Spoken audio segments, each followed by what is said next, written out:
anyone see what happened? It's kind of blurry up here. Not really? I just saw the snake jump at me. Right, the snake bit the cameraman. But who likes snakes a lot in here? Oh, okay. I guess we're in a science class.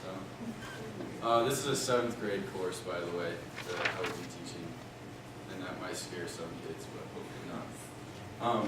Some objectives are written over there on the side, and I posted them up here.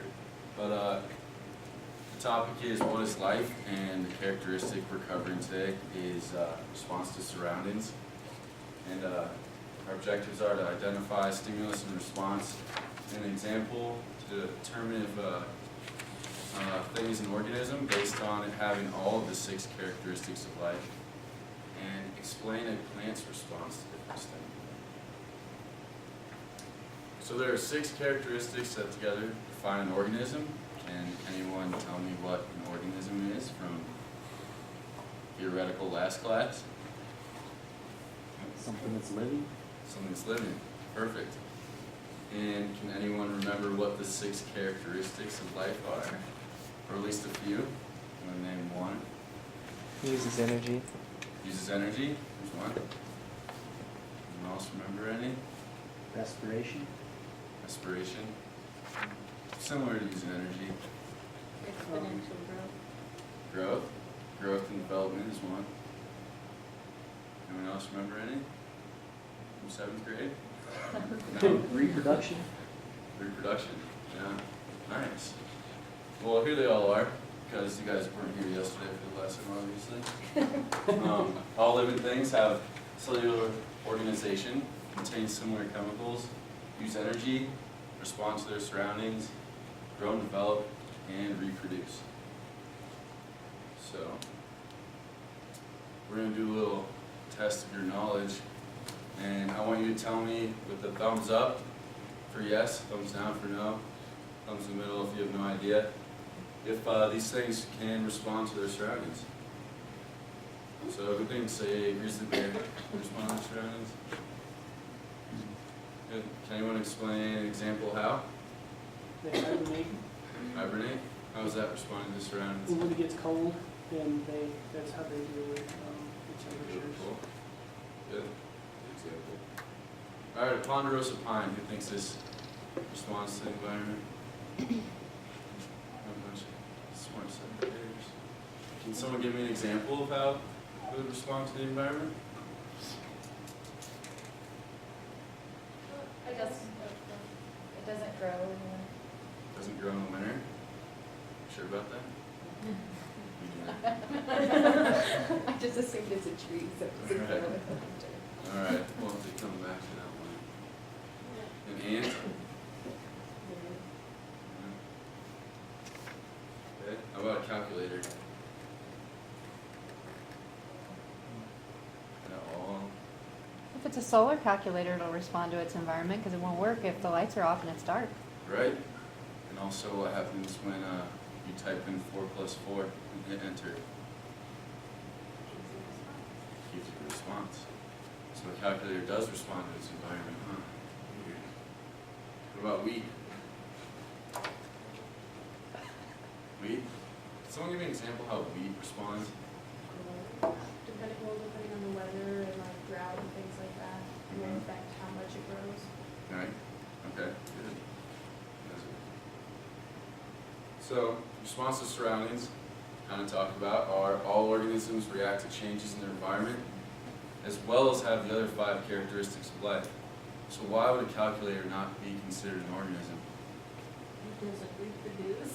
It doesn't reproduce. Is there any other of the 6 characteristics that it doesn't have?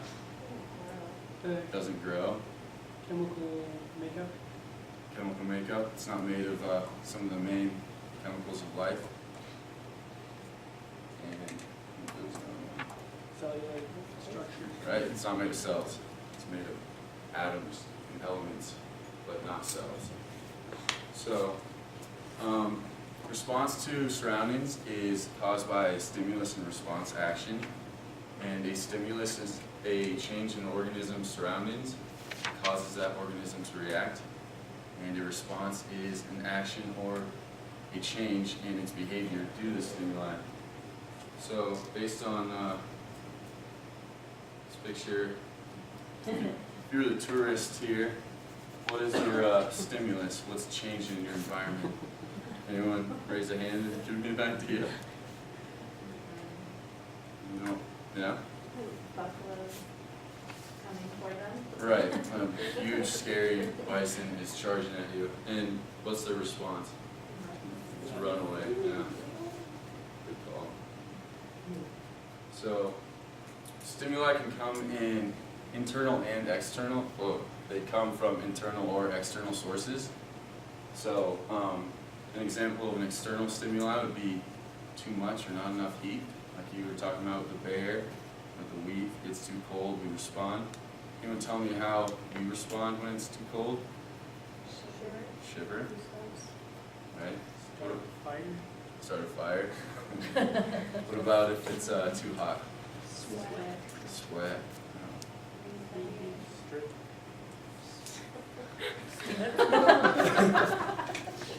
Well, I don't usually strip. But, Well, when, you know, like if it gets warmer. right, you take layers off. I got you. So, stimuli can be internal as well, such as right now, I didn't eat any breakfast, so I'm feeling kind of hungry.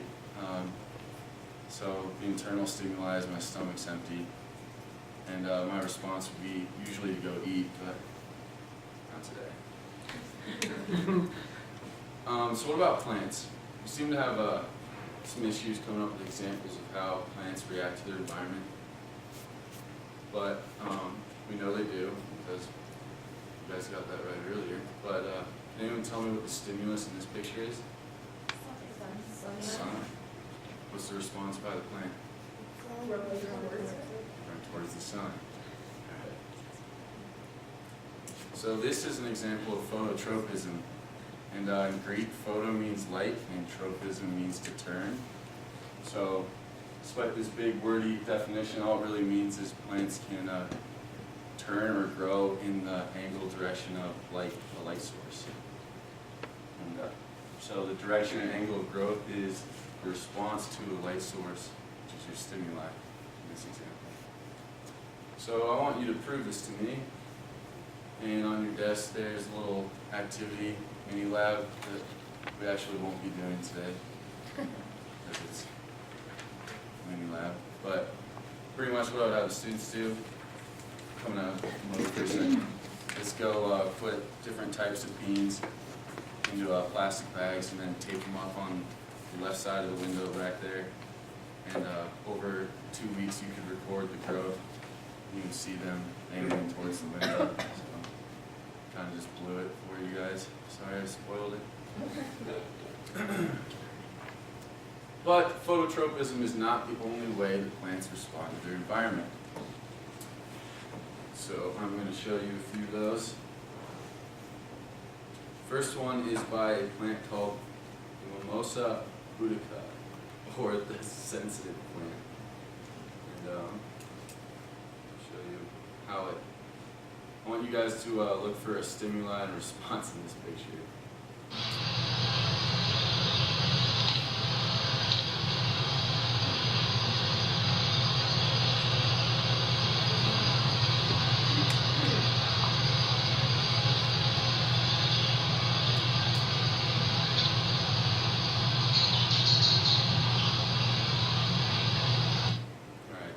So I actually have an example of one of these that I've been trying to grow in Wyoming, which is very difficult. But I'm going to let you guys actually play around with it if you want. You can just touch it and touch one of the leaves. So who can tell me what the stimulus in this picture was? In this video, not picture, sorry. Alright, the delicate touching he was doing of the plant. And the response was to do what? Close? Anyone tell me why you think a plant would want to do this? Protection? What was that? Protection, Protection? How? so that you don't like, rip all the leaves off and it dies. True. So, usually do herbivores eat dead plants or alive plants? Alive plants. So this is pretty much playing possum or acting dead, so that animals won't try and take a bite. There are other ways plants can respond to external stimuli as well, and I'll show you a quick little video of it here. Note the Venus flytrap. Oh, Did you ever imagine that a plant could devour such large creatures? So, again, what was the stimuli in that last video? The touch. And the response was to Close. close, right. There's actually little, you can see it, there's little trigger hairs inside of Venus flytrap that when they're touched cause the mouth to close. And they actually eat, which is strange for a plant. But plants have various ways of responding to external stimuli. And some other examples would be our trees out here will lose their leaves in the winter due to there not being enough sunlight. And the ponderosa pine, for example, does stop growing in the winter, or it shuts down for a little while, goes into semi-hibernation, which is responding to its environment. So, stimulus and response is only one of the 5 characteristics of life. And again, we need all 6 to be considered an organism. But the stimulus and response system we have in us, engineers are actually trying to duplicate that in different types of inventions and technologies. So, can everyone raise their hand real quick? All right. Why did you guys just raise your hand? I told you to. Right. So my voice, which causes vibrations or sound, goes into your ear, which turns those into a signal that goes into your brain, and then down nerve cells and your muscle cells, and it causes you to raise your hand. So it's all signals through cells in our body. But engineers are doing it through electronic signals and circuit boards and computers. And I actually have a little example here that you can look at. Introducing the new line of Nito automatic vacuum cleaners. Smart, powerful, methodical. Nito Robotics is bringing advanced robotics intelligence home to everyone. Nito uses a proprietary laser-guided vision and mapping system to navigate carefully around your home. The robot first uses its laser to scan the room, analyzing the room to find doorways and objects in the room. It then determines the most efficient cleaning path. It then cleans the interior area by vacuuming in straight lines, just as you do. Because of its intelligent... Right, too much of that, but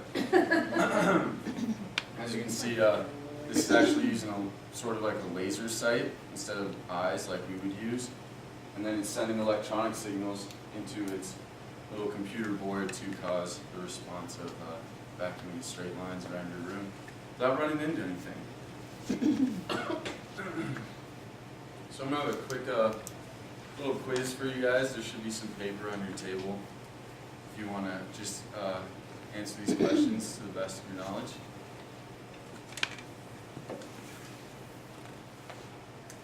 And I can read them for you as well. First one is, a bird sitting in a tree flies away as you walk by. List the stimulus and response to the bird's actions. What type of stimuli did this bird respond to? Flowers do not move like birds do, but they are living things. Can you tell me why? And how might this flower respond to an external stimulus?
Does everyone have an answer for all three of these?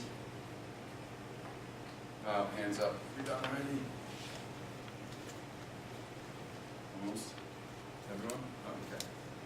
So you can pile those up on the end of your table. Collect them a little bit. You don't have to actually do that. You guys. I'll show that to you up here. So we'll do a quick little review of what we looked through today. All organisms react and change to their environment, as well as have the other 5 characteristics of life. A stimulus is a change in an organism's surroundings that causes the organism to react. These can be either external or internal. Response is an action or change in behavior based on a stimuli. And currently, engineers are trying to duplicate this stimulus and response artificially in different types of technologies, and robots especially. And plants can demonstrate both external and internal stimuli and response. A common example is the phototropism, or growing towards light. That's pretty much. Here's a little riddle for you extra time. I'll let you guys try and solve. You can actually try and solve it now because we have a little time. Anyone thinks they know the answer, just raise your hand.